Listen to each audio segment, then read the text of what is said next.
In today's video, I'm going to teach you how to convert rows to columns in Excel. If you've ever laid out your data horizontally across a row and later realized it would make more sense going down a column, this simple technique will save you time and keep everything aligned. We're going to use Excel's built-in transpose option so you don't have to retype anything.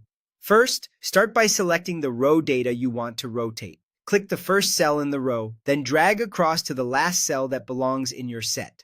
Make sure you include any headers or labels you want to keep with the data, and try to avoid extra blank cells on the ends so you don't bring over unwanted empties. If your selection is long, you can click the first cell, hold Shift, and click the last cell to select the entire span quickly.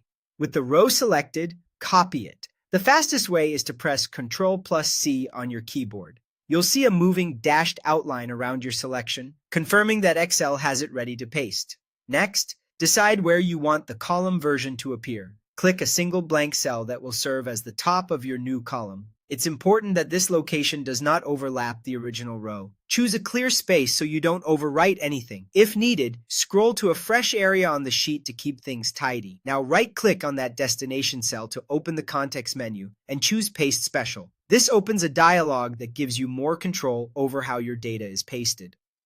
In the Paste Special window, look for the option labeled Transpose. This tells Excel to flip the orientation of your selection, turning your horizontal row into a vertical column. Click Transpose to enable it. Finally, press OK. Instantly, Excel places the data vertically, in the same order it appeared in the row, starting from the cell you selected. Your values and basic formatting come across, and each item that was side by side is now stacked top to bottom.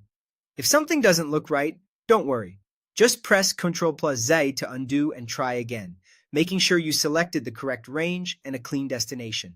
Also, keep an eye on where you paste so you don't cover existing content. That's all there is to it. Select your row, copy, right-click your destination, choose Paste Special, click Transpose, and confirm with OK.